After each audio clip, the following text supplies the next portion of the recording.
اعوذ باللہ من الشیطان الرجیم بسم اللہ الرحمن الرحیم۔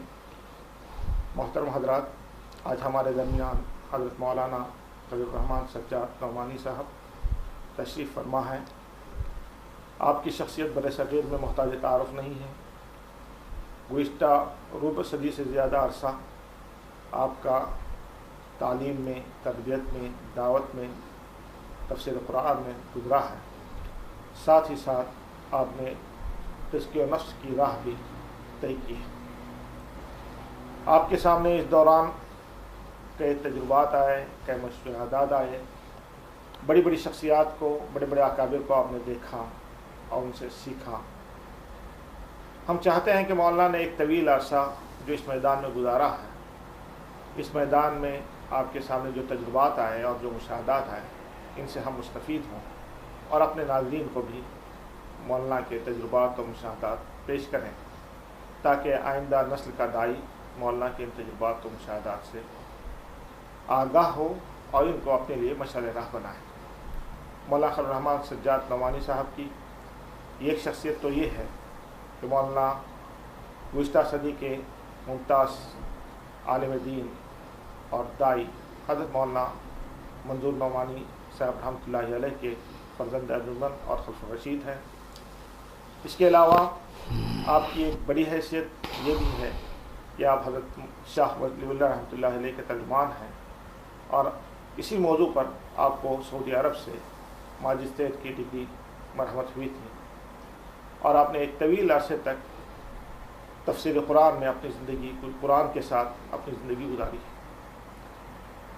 مزید تفصیلات میں گئے بغیر ہم حضرت مولانا سے درخواست کرتے ہیں کہ آپ ہمارے سامنے دعوت دین کے میدان میں، تعلیم و تربیت کے میدان میں اور ان میدانوں میں جن سے آپ کا کبھی زندگی میں تعلق رہا ہے، اس سلسلے میں اپنے جو مشاہدات ہیں اور جو تجربات ہیں وہ ہمارے سامنے پیش کریں۔ شکریہ۔ جزاکم اللہ۔ بسم اللہ الرحمن الرحیم۔ فلا تزکوا انفسکم هو اعلم بمن اتقى واما بنعمت ربک فحدث۔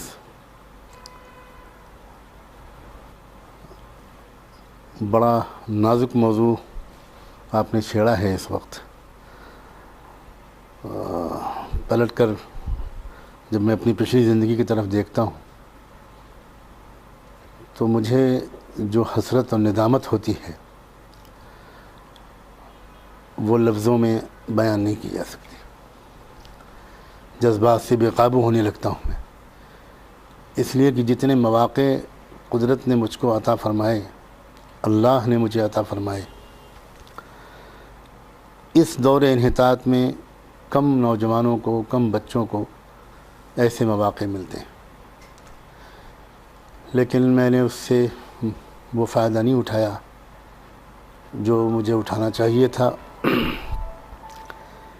یہ اس پہلو سے مجھے بہت رنج و غم ہوتا ہے۔ اب سوائے اس کے کہ میں اللہ سے معافی مانگوں اور تلافی مافات کی کوشش میں بقیہ زندگی کا ایام گزاروں، اور کوئی چارہ نہیں۔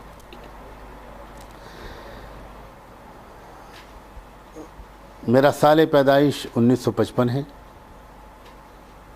اور تاریخ پیدائش گھر والوں کے بیان کے مطابق 15 اگست ہے، دن جمعہ کا، اور مکان وہ لکھنؤ کے امین آباد کے علاقے میں کچہری روڈ پر واقع مرکز والی مسجد سے متصل ایک چھوٹا سا 1.5 کمرے کا مکان، جس میں والد ماجد حضرت مولانا محمد منظور نعمانی رحمۃ اللہ علیہ خالص دینی ارادے سے اپنی دوسری ہجرت کر کے جب لکھنؤ پہنچے تھے تو وہاں متوطن ہوئے تھے، وہاں سکونت پذیر ہوئے تھے۔ والد ماجد رحمۃ اللہ علیہ کی زندگی میں درمیان میں ایک بات عرض کر دوں کہ ان کی پہلی ہجرت تھی اپنے وطن سنبھل سے بریلی کی طرف۔ بریلی میں وہ تقریباً 20 سال، جہاں تک مجھ کو یاد آتا ہے، ان کا قیام رہا۔ ایک خاص مشن اور ایک پرخطر مگر نہایت ضروری مشن کے تحت انہوں نے بریلی میں قیام کا فیصلہ کیا تھا اور وہیں سے الفرقان رسالے کا اجرا کیا تھا۔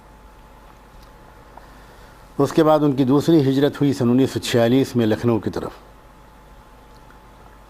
اور سن 55 میں میری پیدائش ہوئی۔ مجھے ابھی حضرت والد ماجد کا تفصیلی تذکرہ ابھی تھوڑا دیر کے بعد کرنا ہوگا۔ میں تو یہ عرض کرنا چاہ رہا ہوں پہلے کہ اسی مکان وہ مکان مرکز والی مسجد سے بالکل متصل تھا۔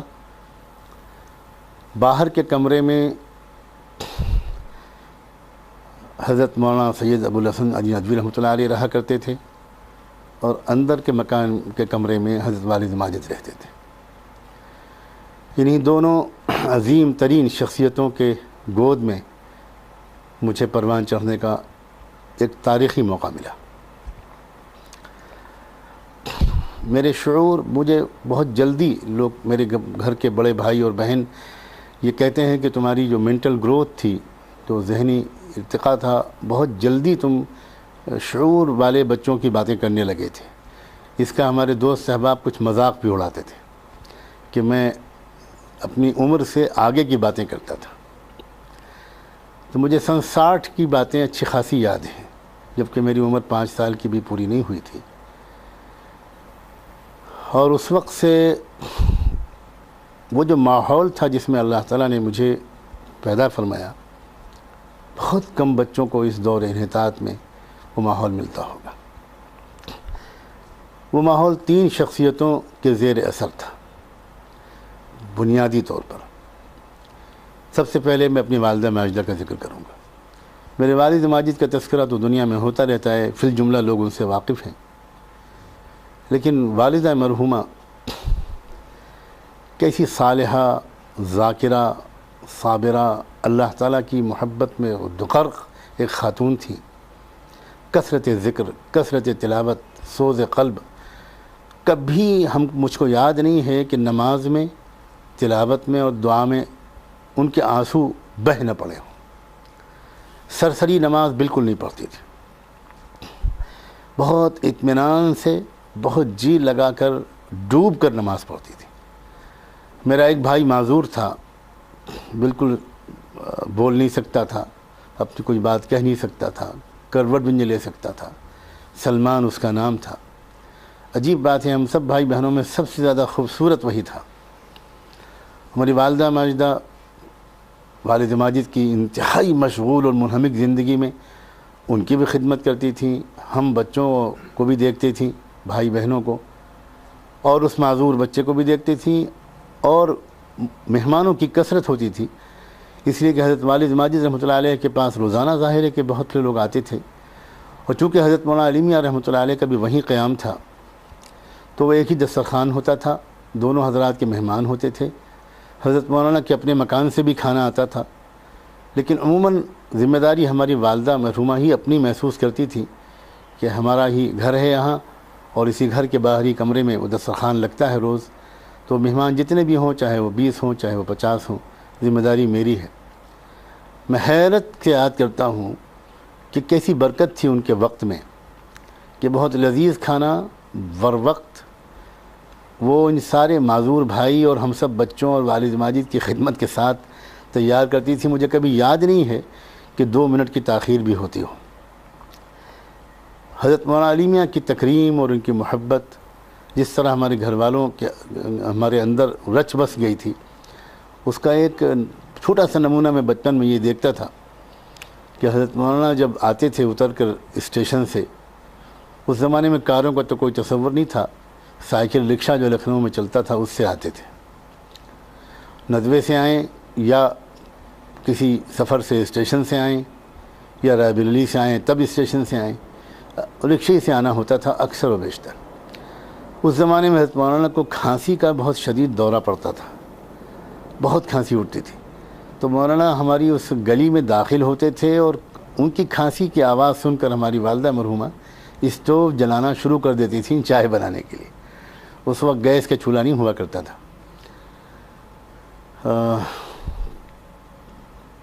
گویا مولانا مرکز میں اپنے کمرے تک آتے اور اس سے پہلے چائے تیار ہو کر ان تک پہنچ جانے کی کوشش ہوتی تھی۔ والدہ مرحومہ کی نمازیں، ان کی تلاوت، ان کی تہجد اور ان کا تعلق مع اللہ ایسا تھا کہ ایک اس کا رنگ، اس کا اثر ایسا پڑا تھا کہ جی نہیں مانتا تھا اس چھوٹی سی عمر میں بھی کہ کسی دن تہجد چھوٹ جائے۔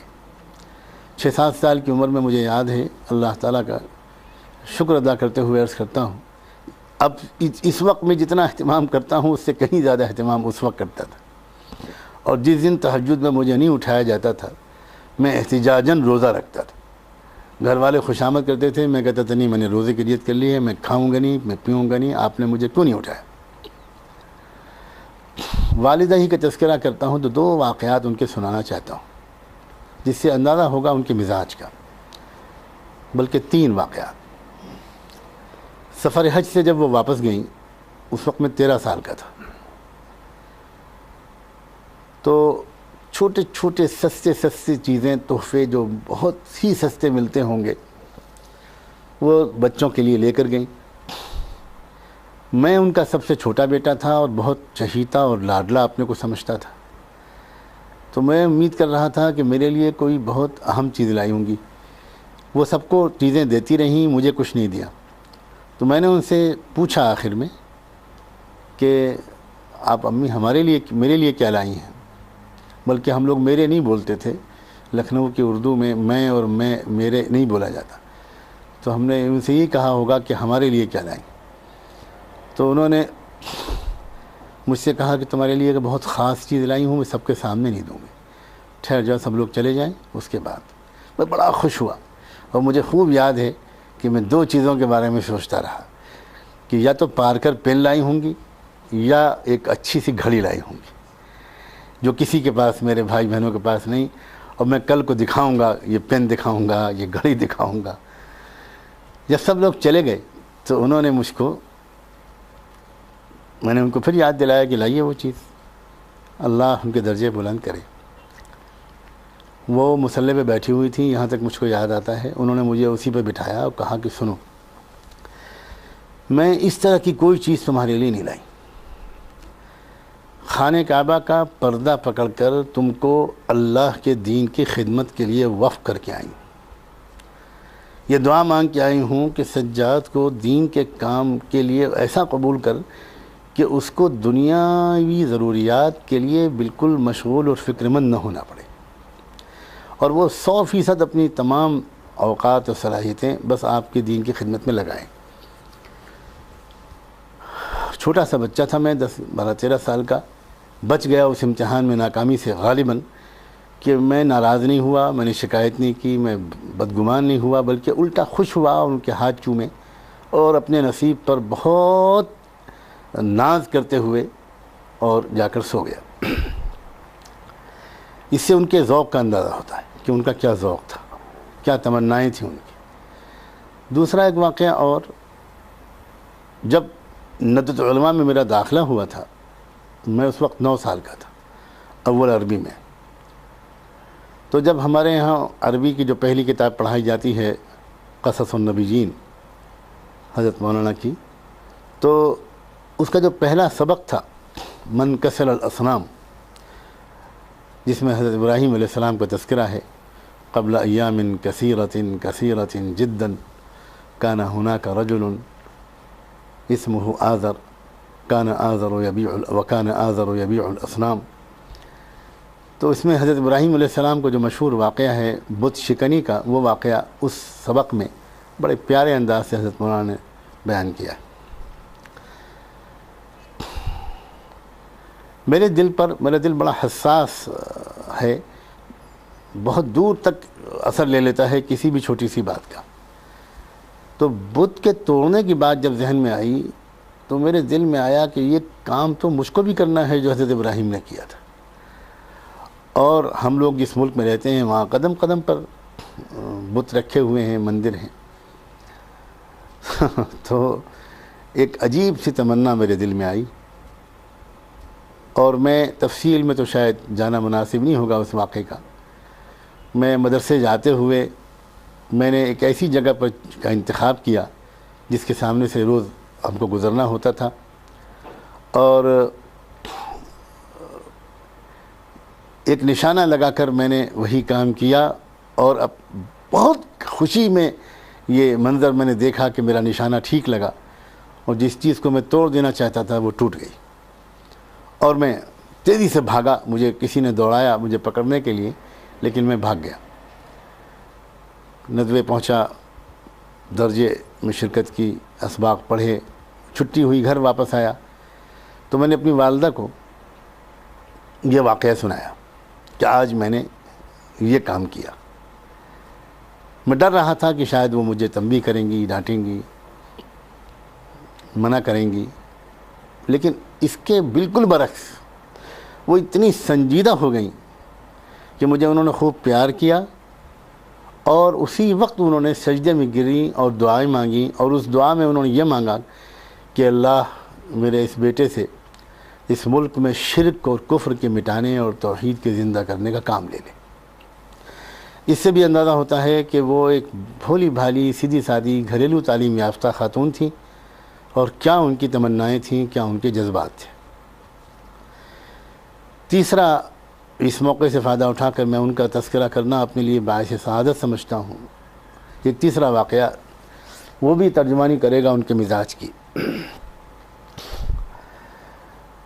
سن 1966 کی بات ہے، میں 11 سال کا تھا اس وقت، غالباً 26 اگست تھی جہاں تک مجھ کو یاد پڑتا ہے، یا 27 اگست۔ میں ندوے پہنچا تو وہاں جا کر یہ معلوم ہوا کہ عظیم داعی سید قطب شہید کو پھانسی دے دی گئی، اور انہیں جام شہادت پلا دیا گیا۔ مصر کی حکومت نے ان کو پھانسی کی سزا دے دی۔ ندوے میں ظاہر ہے کہ اس کا اثر تھا، چھٹی ہو گئی تھی، غم کا ماحول تھا۔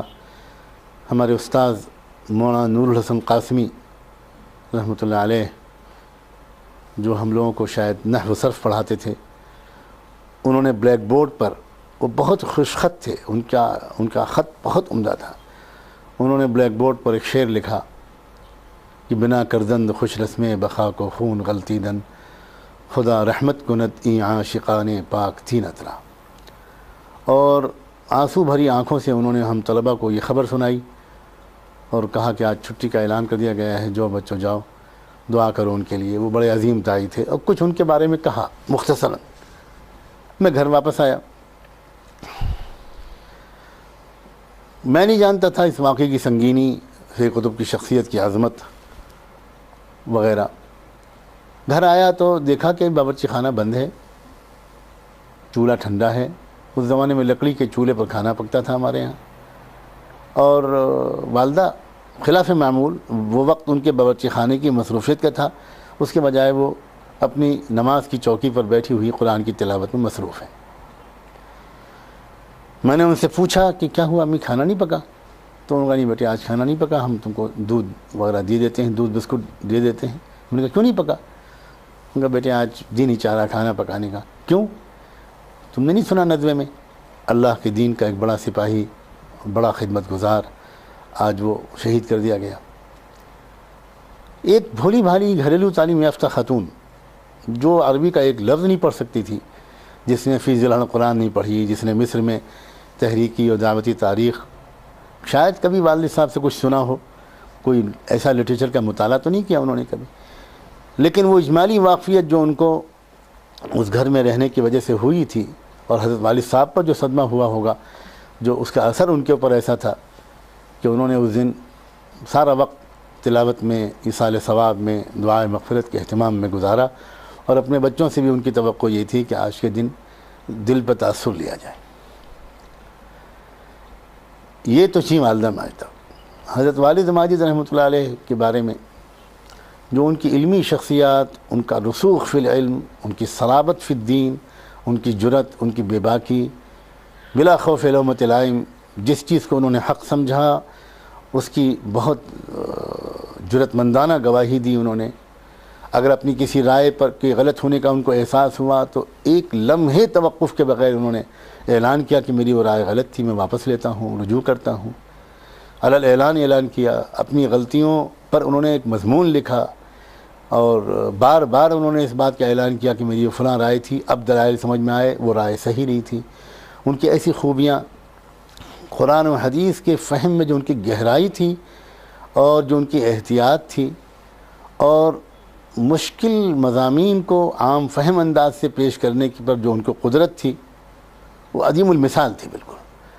اور جدید تعلیم یافتہ طبقے کو، اس جدید ذہن کو مطمئن کرنے کا جو ان کا مزاج تھا، بار بار حضرت مولانا علی میاں اس کا اظہار کرتے تھے اور دیگر علماء کہ اتنے قدیم ماحول میں تعلیم پانے کے بعد آپ کو یہ ملکہ کیسے حاصل ہوا.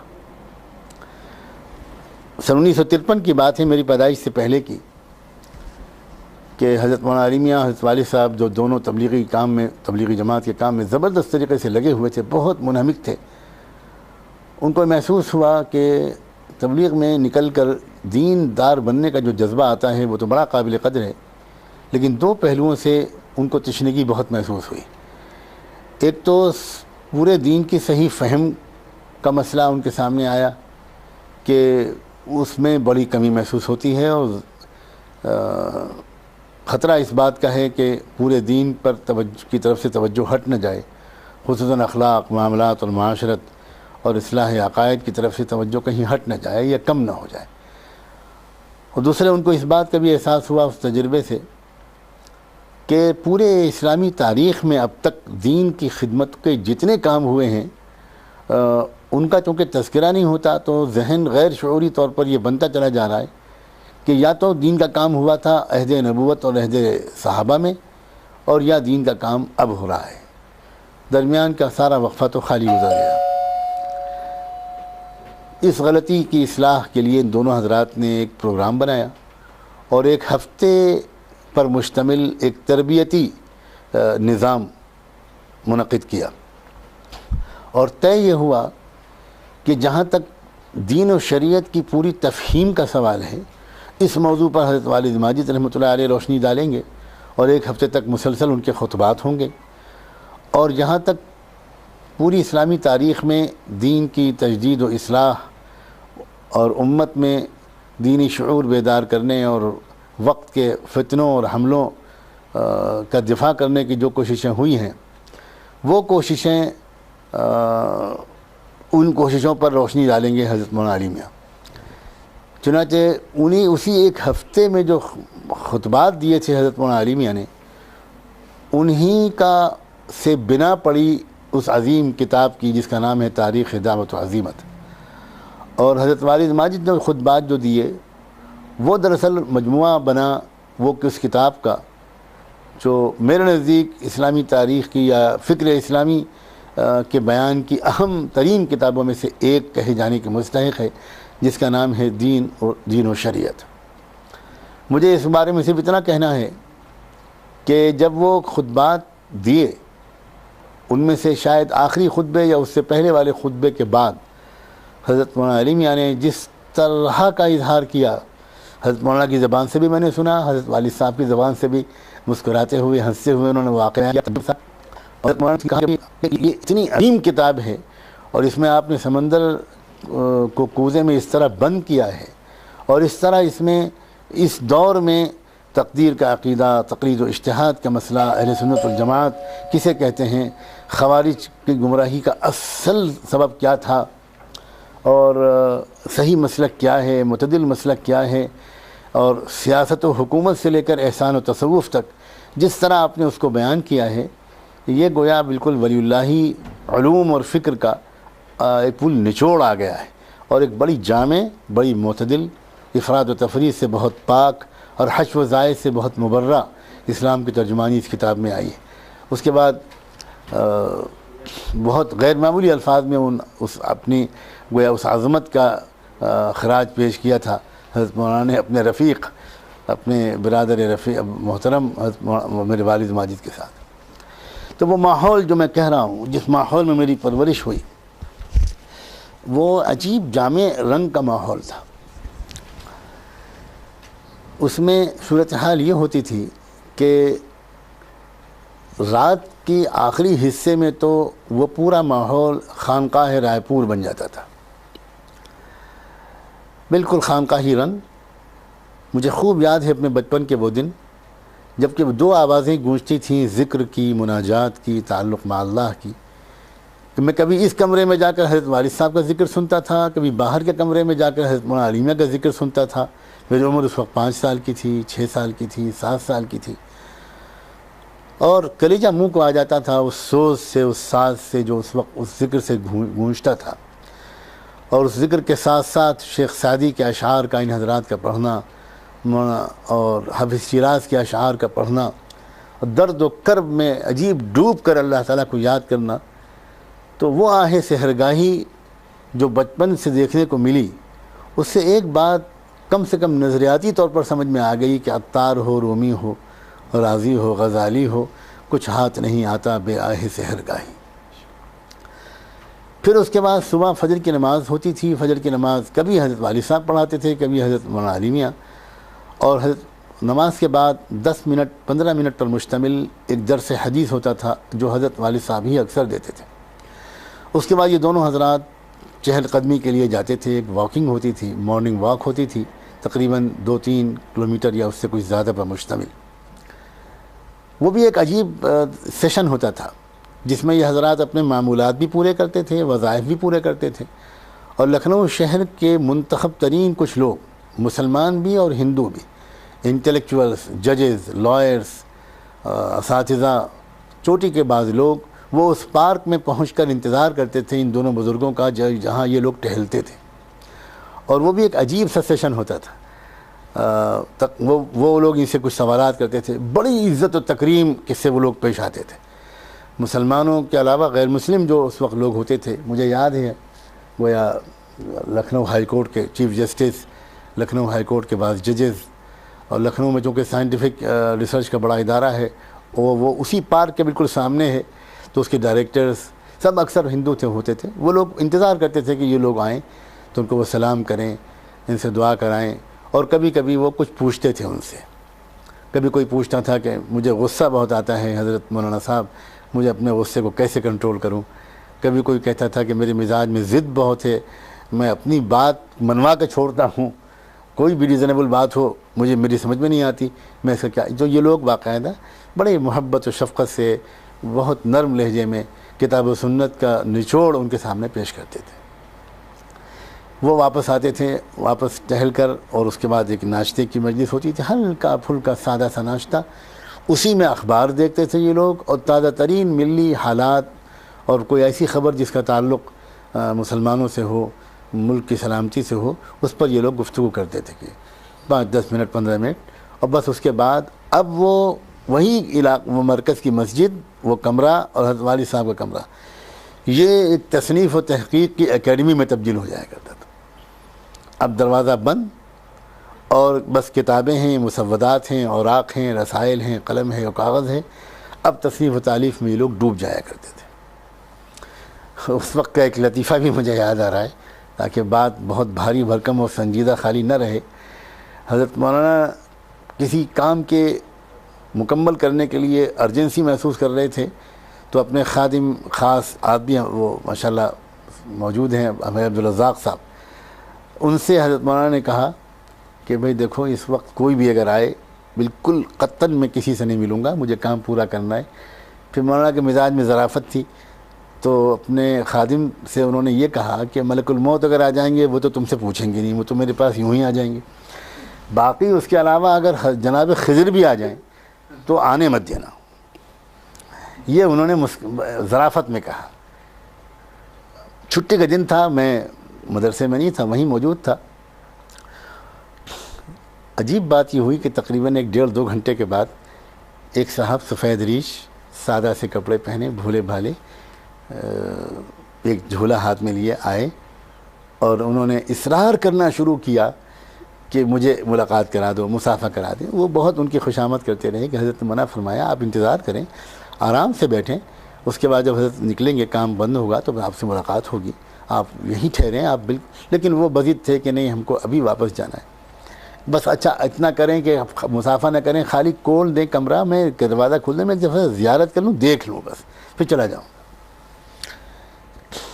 جب انہوں نے اتنا اصرار کیا اور اس پر راضی رہنے کا اظہار کیا کہ دروازہ کھول دیں، صرف دیکھ کے چلا جاؤں گا، تو انہوں نے پوچھا اچھا بتائیں آپ کا نام کیا ہے؟ تو ان کا میرا نام خضر ہے۔ تو مجھے یاد ہے اس بری طرح ہنسی چھوٹی تھی ہم لوگ اپنے کو تھام نہیں پا رہے تھے. اور میں تو بچہ تھا, لوٹ پوٹ ہو گیا. میں نے کہا آ گئے خضر, آ گئے. اب وہ بیچارے بزرگ وہ حیران کہ یہ لوگ ہنس کیوں رہے. بہرحال جب دروازہ کھولا تو مولانا نے بڑے تعجب سے دیکھا تو یہ صاحب بیچارے سامنے کھڑے تھے. تو مولانا نے پوچھا کون ہے؟ تو عبدالرزاق صاحب بولے وہ خضر ہیں. تو مولانا بولے آ گئے؟ وہ آ ہی گئے آج. لا بھائی بلا یہ کہہ کے ان سے مضافہ کیا. تو وہ ماحول عجیب تھا. یعنی رات کی خانقاہ, صبح کی وہ تفریح, اور تفریح کے اندر بھی تربیت, شہر والوں کے استفادے کی ایک شکل, پھر دن بھر تصنیف و تحقیق, پھر دوپہر کا کھانا ساتھ میں, اور پھر اس کے بعد مختصر سا قیلولہ, اور پھر اس کے بعد دونوں تنہائی میں اپنے کمرے میں بند ہو جاتے تھے. وہ وقت ہوتا تھا ڈاک لکھنے کا, خطوط کے جوابات دینے کا, اور بقیہ تصنیفی کام کے پورا کرنے کا. عصر کی نماز تک یہ اس سے فارغ ہوتے تھے. عصر کی نماز کے بعد پھر ایک عام مجلس ہوتی تھی, بڑی شگفتہ, بڑی پرنور, اور بڑی رنگا رنگ. ہر طرح کے لوگ اس میں آتے تھے. شعراء, ادبا, ملی مسائل سے تعلق رکھنے والے لوگ, تبلیغی کام کے ذمہ داران, ان حضرات کے سے بیت و ارشاد کا تعلق رکھنے والے لوگ, عام ملنے والے, ندوے کے اساتذہ کرام, بعض سینئر طلباء. ایک بھری ہوئی مجلس ہوتی تھی جس میں مختلف علمی, دینی, روحانی, تزکیہ نفس کے مشتمل سیاسی اور ملی مسائل, حالات سے جڑی ہوئی خبریں. اس میں بڑے بڑے سیاسی لیڈران کا بھی آنا مجھے یاد ہے. جے پرکاش نارائن کا آنا, پنڈت سندر لال کا آنا. وہ وقت تو ایسا تھا کہ گویا مسلسل رابطہ رکھنا پڑتا تھا. رابطہ رکھتے تھے. پنڈت جواہر لال نہرو وغیرہ کے خطوط کا آنا, یا کچھ باتوں پر رہنمائی کا مانگنا, یا ان حضرات کا کسی موقع پر اظہار ناراضگی کرنا.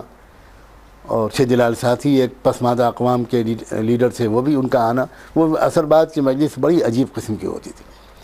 پھر مغرب کی نماز کے بعد اب یہ عمومی مجلس تو برخاست ہو جاتی تھی. تنہا جو لوگ وقت لے کر ان حضرات سے ملنا چاہتے تھے, وہ اپنے اپنے کچھ خاص مشورہ کرنا ہو تو اس کے لیے وقت ہوتا تھا. اور وہی وقت تبلیغی کام کے مشوروں کا بھی ہوتا تھا. اب گویا وہ وقت مرکز, ایک تبلیغی مرکز بن جاتا تھا. وہ یہی حضرات تبلیغی مشورے کرتے تھے. جماعتیں کی تشکیل ہوتی تھی, اور جماعتیں کہاں جائیں گی, کون سی جماعت آئیے کہاں ٹھہرے گی, بالکل وہ ہوتا تھا. تو بڑی ایک جامعیت والی زندگی جس میں دین کے مختلف شعبوں کے بارے میں وہاں پر یہ وسوسہ نہیں آتا تھا کہ یہ کوئی باہم متضاد شعبے ہیں, بلکہ مختلف شعبے. گویا ابھی ہم لوگ آپ کے یہاں اس ویڈیو کی لائبریری میں, اور اس میں جو آپ نے ابھی قاضی وحید الاسلام صاحب کا وہ کلپ دکھایا تھا, وہ اس میں قاضی صاحب کے جملے سننے کو مل رہے تھے کہ علماء کی ذمہ داری وہی ہے, اور ان کا وہی وسیع دائرہ کار ہے جو نبیوں کا ہوا کرتا تھا. تو بالکل اس کا بڑے کامل مصداق تھے یہ دونوں شخصیتیں, کہ بہت ہی ممکن حد تک اپنے ہر شعبے میں وہ خدمت انجام دینے کی کوشش کرتے تھے. اور پھر اس کے بعد عشاء کے بعد جلدی سو جانے کا معمول, جلدی فوراً عشاء کے بعد بس آرام کرنے کا معمول, تاکہ رات کے آخری حصے میں جلد از جلد اٹھ سکے. یہ اس ماحول میں پلنے والا بچہ, اس کو کیسا ہونا چاہیے تھا وہ تو آپ سب سمجھ سکتے ہیں کہ کتنا اس کو فائدہ اٹھانا چاہیے تھا. میں پورے شرمندگی کے ساتھ بلا کسی تکلف کے اعتراف کرتا ہوں کہ میں وہ استفادہ نہیں کر سکا جو مجھے کرنا چاہیے تھا. لیکن پھر بھی اللہ کا بڑا کرم ہے کہ میرا کوئی دوست نہیں تھا. اگر کوئی دوست تھا تو مولانا سلمان صاحب تھے, اور ان کے خالزاد بھائی احمد حسنی. اتفاق سے احمد کو آج ہی میں نے خواب میں بھی دیکھا, زمانے کے بعد. آج پتہ نہیں کیا بات ہوئی. ہم 3 گویا ساتھی تھے, ایک سال کا ہمارے درمیان عمر کا فرق تھا. ساتھ ہی پڑھنا, ساتھ ہی کھیلنا, کبھی کبھی ہمارے درمیان لڑائی بھی ہو جاتی تھی, اور وہ لڑائی کیا صلح صفائی بھی ہوتی تھی. وہ ہم لوگوں کی والدائیں ایک باقاعدہ راؤنڈ ٹیبل کانفرنس بلا کر ہم لوگوں کے درمیان صلح کراتی تھی, دوستی کراتی تھی. تو بڑا پیارا ماحول تھا, بہت عمدہ ماحول تھا, اس میں کوئی شک نہیں. پھر ندوۃ العلماء میں داخلہ ہوا. ندوے میں اس وقت اساتذہ کرام میں مولانا اسحاق سندلوی بھی تھے, اور حضرت والد ماجد کی تدریس کا سلسلہ تو ختم ہو چکا تھا، بند ہو چکا تھا اپنی دوسری مصروفیات کی وجہ سے، لیکن بہرحال الحمدللہ ہمارے اساتذہ سے بھرپور استفادے کی ہم لوگوں نے کوشش کی، اور اللہ کا بہت بڑا کرم و احسان ہے کہ پورے ندوے کے دور تعلیم میں ہر سال کے امتحان میں ہمیشہ اول پوزیشن آیا، کبھی میری پوزیشن دوسری نہیں ہوئی، بلکہ صرف کلاس میں نہیں بلکہ پورے دارالعلوم میں اللہ کا بہت بڑا کرم ہے کہ ہمیشہ نمبر 1 پر رہتا تھا۔ یہ والدہ کی دعائیں اور والد صاحب کی تربیت۔ ایک بہت بڑا ایڈوانٹیج مجھ کو یہ حاصل ہوا کہ مجھے مطالعے کا طریقہ حضرت والد ماجد نے سکھایا۔ عام طور پر طلبہ نہیں جانتے اس بات کو کہ کتاب کیسے پڑھی جاتی ہے، فن کو کیسے اخذ کیا جاتا ہے۔ وہ اس کے بڑے ماہر تھے، اور مجھے وہ بار بار بچپن سے سمجھاتے تھے کہ کیسے نحو صرف پر عبور کیسے حاصل کیا جائے، کیسے عربی زبان میں گرامر کی غلطی سے بچا جائے۔ پھر اور آگے بڑھا تو فقہ پر کیسے فقہ پڑھی جائے، مسالک کے درمیان کے اختلافات کو کیسے سمجھا جائے، دلائل کو کیسے سمجھا جائے۔ اکثر کتابیں خود بھی پڑھاتے تھے، ان کا کتاب پڑھانے کا ایک طریقہ ہوتا تھا کہ وہ کہہ دیا کرتے تھے کہ یہ کتاب کا فلاں باب اچھی طرح دیکھ لینا، میں تم سے پوچھوں گا۔ تو وہ بوجھ ڈالتے تھے تیاری کا طالب علم پر خود، جو پرانا طرز تدریس تھا۔ یہ نہیں کہ استاد لیکچر دیتا رہے، طالب علم چاہے سن رہا ہے چاہے نہیں سن رہا، یہ اس نے تو استعدادوں کو بہت پست کر دیا ہے۔ جو قدیم طرز تدریس تھا وہ یہ تھا کہ سارا سبق تیار کرنے کی ذمہ داری طالب علم کی ہوتی تھی، استاد اسسٹ کرتا تھا، مدد کرتا تھا، کریکٹ کرتا تھا، گائیڈ کرتا تھا۔ تو جو محنت پڑتی تھی وہ طالب علم پر پڑتی تھی۔ اس کی وجہ سے گویا خود اس عبارت کو سمجھنے اور اس کے اصل مضمون کو سمجھنے کی صلاحیت پیدا ہوتی تھی۔ اس طرح انہوں نے مجھے مشکات بھی پڑھائی، اسی طرح انہوں نے مجھے ترمذی شریف بھی پڑھائی، اسی طرح انہوں نے مجھے ہدایہ بھی پڑھائی۔ اور پڑھائی کا مطلب یہی ہے، یہ ایسا نہیں کہ روزانہ سبق پڑھاتے ہوں بیٹھ کے، بلکہ انہوں نے کسی بھی باب کے متعلق کسی دن اچانک کہہ دیتے تھے کہ میں کل دیکھوں گا، پرسوں دیکھوں گا، تم ذرا تیار ہو جانا۔ کبھی کبھی بغیر کسی پہلے سے بتائے ہوئے اچانک وہ کون سی کتاب چل رہی، کون سا باب چل رہا ہے، آؤ ادھر آؤ، پوچھ لیا کرتے تھے۔ ایک بڑا احسان ان کا یہ ہوا کہ انہوں نے مجھے درجہ چہارم عربی کے بعد سے اردو کتابوں کے پڑھنے سے سختی سے منع کر دیا۔ یہ آج عام طور پر لوگوں کی سمجھ میں بات نہیں آئے گی اس کی حکمت کیا ہے، لیکن جو اصل مصادر اور مراجع ہیں، ہمارے اصل مآخذ، وہ تو عربی ہی میں جہاں سے استناد ہو سکتا ہے۔ اگر طالب علم کی عادت شروع سے عربی زبان کی کتابوں کو پڑھنے کی اور سمجھنے کی نہ ہوئی، اور اصل ریفرنس بکس اور جو ریسورس جو یہاں سے بنتا ہے، اگر ان کو کنسلٹ کرنے کی عادت نہ پڑی تو زندگی بھر وہ اردو کے ترجمے اور شرح اور حاشیہ اور اسی سے کام چلاتا رہے گا۔ مجھے یاد ہے کہ میں ریاض الصالحین حدیث کی کتاب تھی، اس کا اردو ترجمہ پڑھ رہا تھا، زاد سفر، جو حضرت مولانا علیمیہ کی والدہ ماجدہ نے کیا تھا، اس کو پڑھ رہا تھا۔ انہوں نے اس کتاب کو پڑھتا ہوا دیکھ کر مجھے اتنے تعجب کا اظہار کیا اور ناراضگی کا اظہار کیا جیسے میں کوئی ناول پڑھ رہا ہوں۔ انہوں نے کہا کہ تم کس ذریعے پڑھتے ہو؟ میں نے کہا میں چہارم عربی میں پڑھتا ہوں۔ تم اردو کتاب پڑھ رہے ہو؟ چہارم میں اردو کتاب پڑھ رہے ہو؟ آج کے بعد سے تمہارے ہاتھ میں کوئی اردو کتاب نہ دیکھوں، کسی طرح کی کوئی اردو کتاب تم نہیں پڑھو گے۔ اللہ کا شکر ہے کہ میرے کتب خانے میں ساری کتابیں موجود ہیں، تم کو جو کتاب پڑھنی ہو مجھ سے پوچھو، کتاب میں نکال کے دوں گا، وہ کتاب پڑھو۔ نہیں ہوگی یہاں سے تو ندوے کے کتب خانے سے نکالو، لیکن عربی کے متون پڑھنے کی عادت ڈالو۔ اس کے برکت یہ ہوئی کہ میں نے کم عمری میں وہ کتابیں پڑھ لیں جو فارغ ہونے کے بعد جو علماء نہیں پڑھتے۔ مسلم شریف کی شروح پڑھ لی، بخاری کی شروح پڑھ لی، حالانکہ ہم نے ندوے میں بخاری نہیں پڑھی، لیکن فتح الباری میں پہلے ہی پڑھ چکا، عینی میں پہلے ہی پڑھ چکا۔ ایک اور چیز کا اللہ تعالیٰ نے بہت توفیق دی، معلوم نہیں کس کے کہنے پر وہ تحریک پیدا ہوئی تو مجھے یاد نہیں آ رہا، وہ یہ کہ میں اکثر کتابوں پر یا اکثر جو اہم سبجیکٹس تھے ان پر میں خود تصنیف کرتا تھا۔ مثلا جب شرح شذور الذہب پڑھی ندوے میں، عربی لغت کی ایک بہترین کتاب ہے قواعد کی، نحو کی، تو میں نے شواہد شرح شذور الذہب پر الگ کتاب لکھی کہ اس میں جتنے اشعار آئے ہیں اس میں کیا استشہاد کیا گیا ہے اور اس میں کیا مسالک بیان کیے گئے ہیں، وہ اس پر الگ ایک کتاب لکھنے کی کوشش کی۔ تفسیر جب ہماری شروع ہوئی تو ایک تو اللہ کے شکر ہے بڑی توفیق مجھے یہ ملی کہ میں استاذ کے درس کو لفظ بلفظ لکھتا تھا، اور یہ بھی ایک خاص بات تھی کہ وہ درس دیتے تھے اردو میں اور میں اس کو براہ راست لکھتا تھا عربی میں۔ اسی وقت عربی میں لکھتا چلا جاتا تھا تاکہ اس کی عربی کی بولنے اور لکھنے کی قدرت بڑھے. شاید یہ نیت رہی ہوگی. پھر کئی صورتوں کی تفسیر خود لکھی. اسی طرح منطق جب ہم لوگوں نے پڑھی تو منطق کی ایک شرح ہم نے خود لکھی. مختلف مشکات کے جتنے اختلافی مسائل ہیں ان اختلافی مسائل پر خود اپنی ایک کتاب لکھی اسی دولت علمی میں. جبکہ میری عمر اس وقت جب کہ میں یہ چیزیں پڑھ رہا تھا 14 سال 15 سال 16 سال تھی. میں سن 71 میں ندوے سے فارغ ہو گیا, یعنی 16 سال کی عمر میں. اور اس کے بعد حضرت مولانا علی میاں حضرت والی صاحب نے مشورے سے یہ طے کیا کہ مجھے اب مطالعہ کرنا چاہیے ان دونوں حضرات کی نگرانی میں اور استاد تفسیر حضرت مولانا اویس صاحب کی نگرانی میں. چنانچہ کچھ کتابیں حضرت والی صاحب نے مقرر کی, کچھ مولانا اویس صاحب نے اور کچھ حضرت مولانا نے کہ ان کتابوں کو پڑھو, اب ان کا مطالعہ کرو, پھر ہم برابر جائزہ لیتے رہیں گے. وہ سلسلہ کچھ دن جاری رہا, لیکن اس کے بعد کسی وجہ سے رائے ان حضرات کی بدلی. میرے انگریزی کے جو استاد تھے ان کا سخت اصرار تھا کہ ندوے کی 50 سالہ ان کی خدمات کے بعد انہیں کوئی طالب علم اب پہلا ایسا ملا ہے جو اچھی خاصی انگریزی کی شد بدھ رکھتا ہے, لہذا اس کو چلائیے انگریزی کی راہ پر. چنانچہ میرے لیے طے یہ ہوا کہ میں اب علی گڑھ مسلم یونیورسٹی سے ہائی اسکول انگلش اونلی کا امتحان لوں اور پھر اس کے بعد لکھنؤ یونیورسٹی میں فاضل ادب کروں اور پھر میں بی اے وغیرہ جوائن کروں اور آگے چل کے پھر میں ایم اے اور انگلش میں پی ایچ ڈی وغیرہ کروں تاکہ میں انگریزی کے بولنے اور لکھنے پر قادر ہوں. سخت ضرورت کا احساس تھا ان حضرات کو کہ ایسے علماء کی تیاری کی شدید ضرورت ہے جن کو انگریزی پہ کمانڈ ہو. تو وہاں سے میرا ٹریک بدلا اور میں نے پھر ہائی اسکول کا امتحان دیا, پھر اس کے بعد لکھنؤ یونیورسٹی کے فاضل ادب میں داخلہ ہوا.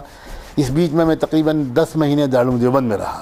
یہ میں کہنا بھول گیا, حضرت والد ماجد نے مجھے دارالعلوم دیوبند بھیجا اور میری زندگی کے بڑے اچھے دن تھے جو وہاں بھی گزرے. بڑا خوش نصیب ہوں میں کہ ندوے سے استفادے کے بعد دارالعلوم دیوبند سے بھی استفادے کا موقع ملا. اور ان دنوں میں ہر جمعرات کو یا جمعے کو مفتی محمود صاحب رحمۃ اللہ علیہ کے ساتھ سہارنپور جاتا تھا. حضرت شیخ کے ہاں شام تک میرا وقت گزرتا تھا, پھر واپسی ہوتی تھی. بہرحال اس کے بعد میں وہاں سے آیا فارغ ہو کر, تو دوبارہ دیوبند جانے کے بجائے مجھے پھر اسلامی یونیورسٹی آف مدینہ بھیج دیا گیا. جامعہ اسلامیہ مدینہ منورہ میں داخلہ مل گیا. عجیب و غریب اس کی بھی کہانی ہے, میں کہاں تک ان جزیات میں پڑھوں کہ کس طرح مجھے وہاں سے بلاوا آ گیا اور میں کس طرح اچانک بغیر اپنی کوئی خاص کوشش کے بلکہ شاید سابقہ اطلاع کے بغیر مجھے وہاں داخلہ مل گیا. وہ عجیب کہانی ہے, لیکن اس کا ایک بہت بڑا فائدہ یہ ہوا کہ مجھے تقریباً 8 ساڑھے 8 سال پونے 9 سال مدینہ منورہ میں گزارنے کا موقع ملا, عالم اسلام کو دیکھنے کا موقع ملا اور پوری امت کو جو حج اور عمرے میں آتی ہے اس کو دیکھنے کا موقع ملا. اور مختلف ملکوں کے طلباء ہماری جامعہ میں تھے, اساتذہ تھے. بہت تجربے وسیع ہوئے, برادری وسیع ہوئی اور پوری امت کے حالات کو سمجھنے کا موقع ملا. ایک پہلو دعوتی اور دینی نقطہ نظر سے بہت قابل ذکر ہوگا کہ جس سال میں مدینہ منورہ پہنچا ہوں وہ سال تھا جب عرب اسرائیل کی آخری جنگ ہوئی ہے. 71 کی جو جنگ ہوئی ہے آخری, اس کے چند دنوں کے بعد میں آیا تھا. تو اس جنگ کا جو تذکرہ, اس کا جو تاثر ہندوستانی مسلمانوں پر تھا اور وہاں جو سما بندھا ہوا تھا, اس کی وجہ سے میرا خیال یہ تھا کہ یہاں مدینہ میں تو ماتم ہو رہا ہوگا, لوگ غمگین ہوں گے, متفکر ہوں گے, ہر طرف وہی موضوع گفتگو ہوگا. اور میں اس زمانے میں محاذ جنگ کی تفصیلات جاننے کا بڑا شوق رکھتا تھا. وہ انٹرنیٹ وغیرہ کا زمانہ تو تھا نہیں, لیکن میں جو انگریزی اخبارات مل سکتے تھے, جو ذرائع ہو سکتے تھے, ان سے میں خبریں کلیکٹ کرتا تھا, مضامین لکھتا بھی تھا. تو میں یہ سمجھ کر یہاں آیا اور میرے ہم مزاج ہم عمر کچھ ساتھیوں نے کہا بھی کہ پل پل کی وہاں سے خبریں بھیجتے رہنا. ہم نے لکھنؤ میں 2-3 لوگوں نے 4 لوگوں نے مل کر ایک اردو کا رسالہ بھی نکالا تھا, ایک ڈائجسٹ. تو لوگوں نے وہاں سے یہ بھی پیغام دیا کہ بہت اچھا موقع ہے, ہر مہینے وہاں سے اپڈیٹ کرتے رہیں, تازہ ترین خبریں بھیجتے رہیں کہ کیا ہو رہا ہے. یہاں جو میں پہنچا سعودیہ میں تو بس میں بیان نہیں کر سکتا کہ میرے پر کیا تاثر ہوا. مجھے ایسا لگا جیسے ہم لوگوں نے جغرافیہ غلط پڑھا تھا. فلسطین وغیرہ تو کہیں ہندوستان پاکستان کے قریب ہے اور شاید یہاں سے بہت دور ہے. یہاں کوئی تذکرہ ہی نہیں تھا اس کا. دنیا بالکل ریال کے ارد گرد گھوم رہی تھی اور مستی اور سرشاری کی کیفیت تھی. اور عجب زمانہ تھا. اب کیا شکوہ شکایت کریں, کیسے کس منہ سے کہیں وہ باتیں کہ نوجوانوں کی دلچسپیاں کیا تھیں. ہم عرب نوجوانوں سے لپک کر ملتے تھے, ان سے کس موضوع پر بات کرنا چاہتے تھے, اور وہ ہم سے ہندوستانی فلموں کی تفصیلات معلوم کرنا چاہتے تھے. تو طبیعت پر بہت اس کا اثر ہوا, بہت زبردست سیٹ بیک پہنچا کہ یہ کیا ہو رہا ہے. تو چونکہ اجتماعی اصلاح اور اجتماعی حالات کی تبدیلی کی ایک فکر دل و دماغ پر چھائی ہوئی تھی, تو خیال ہوا کہ ہمیں کچھ کرنا چاہیے. چنانچہ کچھ ہم خیال طلباء نے مل کر ایک کوشش کی کہ ایک کوئی کمیٹی بنائیں, ایک کوئی جماعت بنائیں, حلقہ تحریک اسلامی نام سے کسی چیز کی شروعات کی. لیکن چند دنوں کے بعد اندازہ ہوا کہ بالکل بے روح ہے, اس لیے کہ جو عام طلباء تھے ان کا مزاج بالکل دوسرا تھا. وہ گویا جو سنجیدگی, جو اتباع سنت, جو اتباع شریعت ہم لوگ ان کے اندر دیکھنا چاہتے تھے, وہ ہمیں ظاہر میں نظر نہیں آتا تھا. ہو سکتا ہے بھئی ہم کو احساس نہیں ہے کہ اندر سے کسی کا تعلق اللہ سے کتنا ہو, لیکن اس وقت ہم اندر کو دیکھنے کے بجائے ظاہر کو دیکھنے کا زیادہ ذوق رکھتے تھے شاید. تو ہماری کسی سے بنی نہیں, اور آپس میں ہی اختلاف ہو گیا کئی لوگوں میں, کئی گروپ ہو گئے, اور وہ کچھ چل نہیں پایا, ٹوٹ گیا وہ نظام. پھر ایک اور کوشش کی, وہ بھی کامیاب نہیں ہوئی. اسی شش و پنج میں تھے اور تلاش میں تھے کہ حضرت مولانا الیاس رحمۃ اللہ علیہ کی تربیت یافتہ حضرت مولانا سعید احمد خان صاحب رحمۃ اللہ علیہ کی محبت, شفقت اور صحبت مجھے حاصل ہوئی. اور میں اب کیا عرض کروں کہ ان کی شخصیت سے, ان کی صحبت سے مجھ کو کتنا نفع ہوا. یہ گویا سچی بات یہ ہے کہ شیخین حضرت والد ماجد, حضرت مولانا علی میاں کے بعد یہ ایک تیسری شخصیت تھی جو میری زندگی میں داخل ہوئی, اور انہوں نے اس ذوق کو اور جلا دی. اور چونکہ یہ حضرت مولانا الیاس رحمۃ اللہ علیہ کے خاص الخاص مزاج کے نمائندے تھے, اور فنا تھے بالکل تبلیغ و دعوت کے کام میں, اور مکارم اخلاق ان پر تو تمام تھے, بڑے اعلیٰ اخلاق, حزن و غم, اور وہ ساری صفات جو گویا ایک وارث نبوت میں ہونی چاہیے, اللہ نے ان کو عطا فرمائی تھی. مجھے ان سے بے حد مناسبت ہوئی, اور ان کی بڑی بے پناہ شفقت مجھے حاصل ہوئی, اور میں بالکل قریب ہوتا ہی چلا گیا, تبلیغ کے کام میں لگتا چلا گیا. مجھے بڑی تسلی ہوئی, والد صاحب بھی اس سے بہت خوش تھے, اور کہ یہ مادیت کے فتنے سے انشاءاللہ یہ بچ جائے گا وہاں رہنے کے باوجود. والد صاحب مجھے بھیجنے پر تیار نہیں تھے, یہ سوچ کر کہ یہاں کے بلند معیار زندگی پر رہنے کے بعد واپس آ کر ہندوستان میں بوریے پہ بیٹھ کے کام کرنا مشکل ہوگا. لیکن حضرت مولانا علی میاں کے اصرار پر مجھے بھیج دیا گیا, اور میں جامعہ اسلامیہ میں اللہ کا شکر ہے مراحل طے کرتا رہا. کلیہ ہوا, ماجسٹر ہوا, مختلف اساتذہ سے, مختلف شخصیتوں سے وہاں بڑا فائدہ اٹھانے کا موقع ملا. میرے مدینے کے زمانے کے ایک بہت بڑے محسن حضرت مولانا سعید احمد خان صاحب کے بعد میں شیخ عطیہ محمد سالم کو سمجھتا ہوں. یہ رئیس القضات تھے مدینے کے, چیف جسٹس تھے, اور عظیم عظیم عظیم فقیہ اور عالم تھے, عالم ربانی تھے, اور مصری تھے اصل میں, اور شیخ شنقیطی کے شاگرد تھے, صاحب اضواء البیان. اصل میں ان کے علوم کے اصل وارث تھے وہ, اور اپنی عربیت اور اپنے اس سب کے ساتھ ساتھ میں نے ان کے اندر جو سادگی, جو تواضع, جو زہد, جو عام طور پر یہاں کے علماء میں دیکھنے میں کم ملتا ہے, ایسا زہد تھا, ایسی سادگی تھی, مسکنت تھی, اور اس کے ساتھ ساتھ ایسا گہرا علم تھا کہ روزانہ مسجد نبوی میں ہفتے کے 3 دن غالباً موطا امام مالک کا ان کا درس ہوا کرتا تھا. مجھے یہ سعادت نصیب ہوئی کہ میں برس ان کے درس میں شریک رہا, اور شاید 2 مرتبہ یا 3 مرتبہ موطا من اولی ہی الی آخری ہی ان سے پڑھنے کا موقع ملا. اور اس طرح ایک فقہ علی المذاہب الاربعہ اور فقہ مالکی خاص طور پر اس سے کچھ مناسبت بڑھی, اور بہت نفع ہوا. شیخ عطیہ سالم اللہ تعالیٰ ان کو بہت جزائے خیر عطا فرمائے. مدینہ کے زمانہ قیام میں ایک اور شخصیت جس سے میں وہ استفادہ تو نہیں کر سکا جتنا کرنا چاہیے تھا, جتنا مواقع تھے, وہ تھے شیخ الحدیث حضرت مولانا زکریہ صاحب رحمۃ اللہ علیہ. میری خوش نصیبی تھی کہ جب میں مدینہ پہنچا تو اس کے صرف 8-10 دن پہلے حضرت شیخ الحدیث مولانا زکریہ صاحب, یا شاید 1 مہینہ پہلے, ہجرت کی نیت سے مدینہ منورہ منتقل ہو گئے تھے, اور میں پہلے جا کر انہی کا مہمان بنا تھا, اور میں مسلسل 8-8.5 سال ان کی نگرانی میں رہا. میں لفظ بولنا چاہتا ہوں احتیاط سے, ان کی نگرانی میں رہا. انہوں نے اپنی طرف سے اپنی نگرانی میں میری رہنمائی میں اور کوئی کسر نہیں چھوڑی. لیکن میں اعتراف کرتا ہوں اس بات کا کہ مجھے ذکر و سلوک کی لائن سے کوئی زیادہ مناسبت نہیں تھی. میں اجتماعی کاموں میں زیادہ دلچسپی رکھتا تھا اور نہیں سمجھتا تھا کہ ترتیب میں الٹ رہا ہوں. مجھ کو پہلے اپنی اصلاح اور اپنے نفس کے تزکیے کے مرحلے سے گزرنا چاہیے اور بڑا بننے سے پہلے چھوٹا بننا چاہیے. یہ جملہ میں دہرانا چاہتا ہوں کیونکہ یہی اصل حاصل ہے میری زندگی کا. نوجوان علماء سے میری دستبستہ گزارش ہے اور عاجزانہ مشورہ ہے کہ خدا کے لیے چھوٹا بننے سے پہلے بڑے بننے کی غلطی نہ کریں. پہلے چھوٹے بنیں، پہلے اپنے آپ کو کسی کی نگرانی میں رکھیں، کسی کے حوالے کریں، صحبت و تربیت کے ایک مرحلے سے گزریں. اس کے بعد میدان بہت ہیں کام کرنے کے.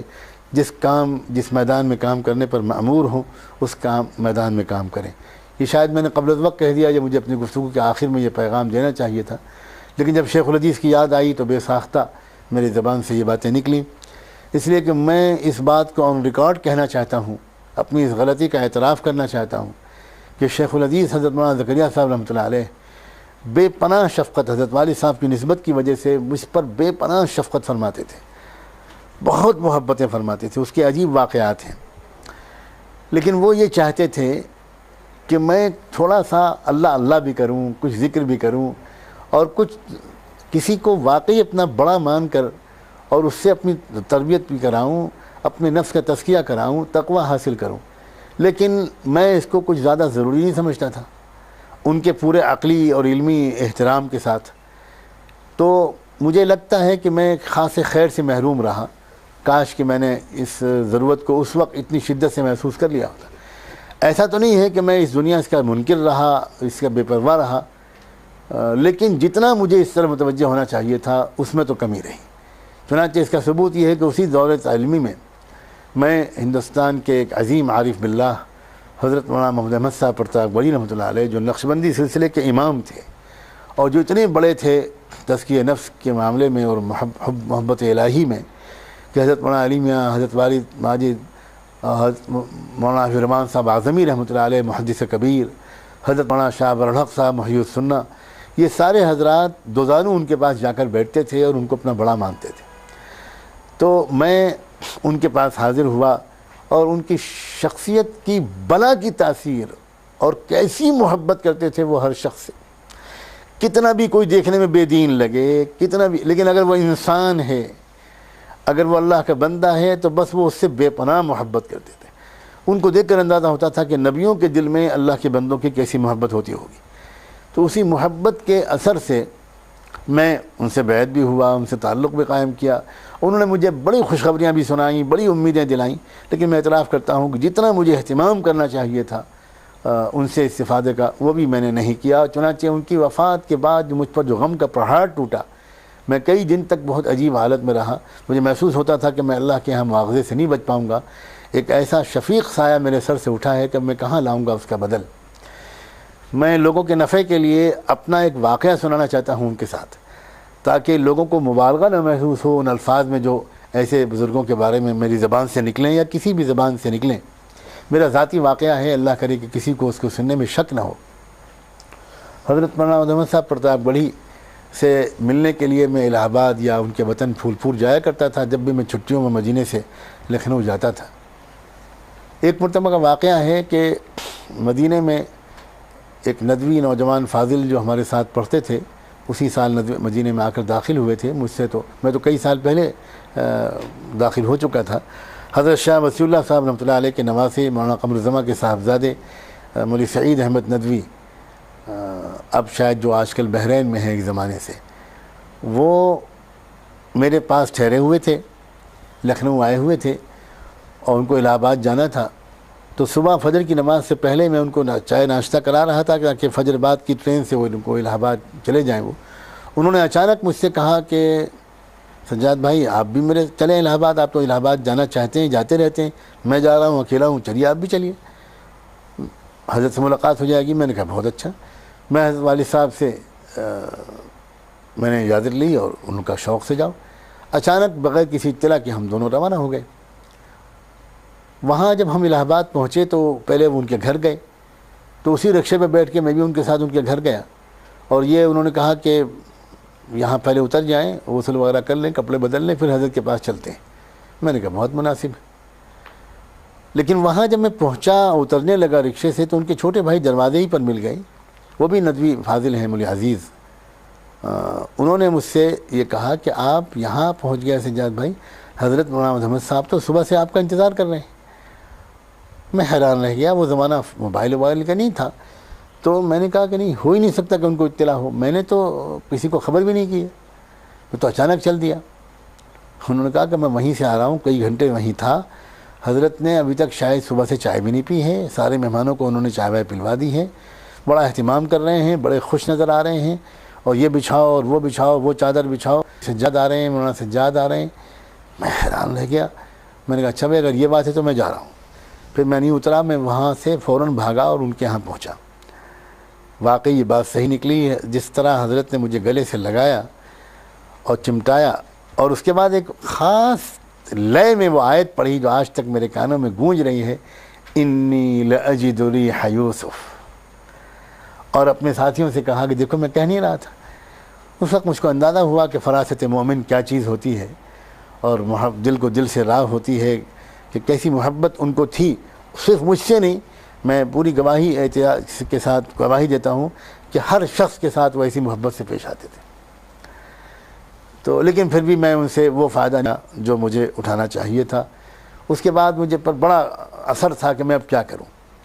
اس کے بعد مجھے ایک اور مرد دانا ملا۔ میں ساری زندگی تلاش میں رہتا ہوں کہ کوئی شخص ملے، اللہ کا نیک بندہ، صالح بندہ، میں اس کے زیر سایہ رہوں، اسے سیکھتا رہوں، آخر دم تک خوب سے خوب تر کی تلاش، اللہ کرے ہم سب کا مزاج بن جائے۔ اس کے بعد اچانک ایک واقعہ پیش آیا، ایک صاحب نے مجھے ایک کتاب لا کر دی، ایک کتاب لا کر دی جس کتاب کا نام تھا اب بھی نہ جاگے تو۔ اس کتاب کو میں نے پڑھا۔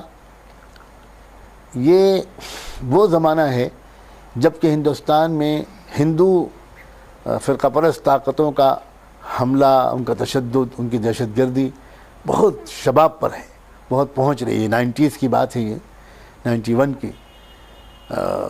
بہت شدت سے ان کی تحریک آگے بڑھ رہی تھی، یاترا نکل رہی تھی، بابری مسجد نشانہ تھا، اور بابری مسجد خالی نشانہ نہیں تھا بلکہ دراصل ملک کا پورا ایک نظام بدلنا ان کے نزدیک ان کا اصل ہدف تھا۔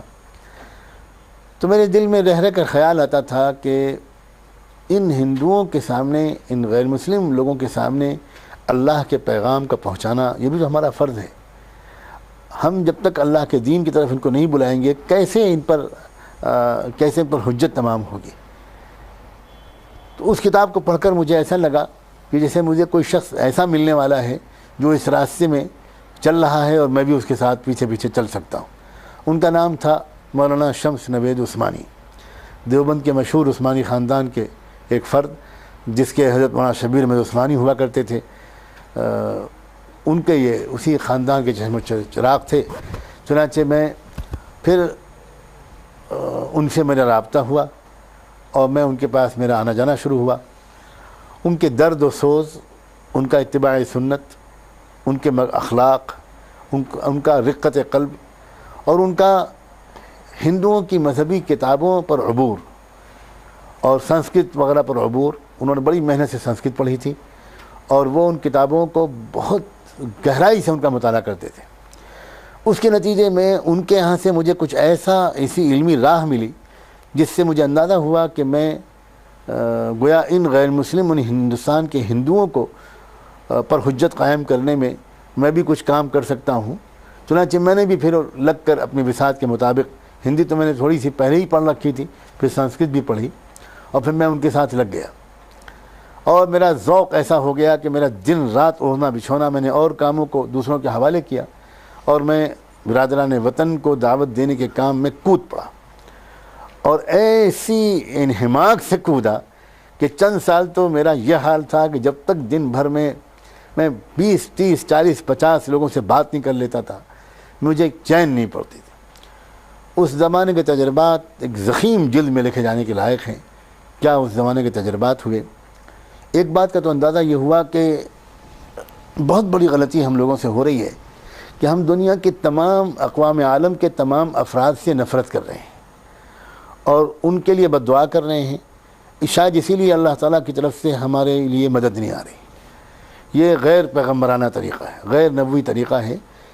انبیاء علیہ السلام خصوصاً رحمت دو عالم سیدنا محمد رسول اللہ صلی اللہ علیہ وآلہ وسلم کے دل میں کسی بھی کافر اور غیر مسلم کو دیکھ کر غصہ اور نفرت نہیں پیدا ہوتی تھی، بلکہ شفقت اور پیار اور حزن و غم اور اس بات کا ایک درد کہ اللہ کا بندہ کسی طرح عذاب الہی سے بچ جائے، کفر و شرک سے چھٹکارا پا جائے. تو وہ شفقت اور پیار کی کیفیت اور وہ حزن و غم کی کیفیت ہمارے دل میں نہیں پیدا ہو رہی. پوری دنیا کے لوگوں سے ہم ہر اگلے دن نفرت زیادہ کرتے چلے جا رہے ہیں. یہ غیر نبوی طریقہ ہے.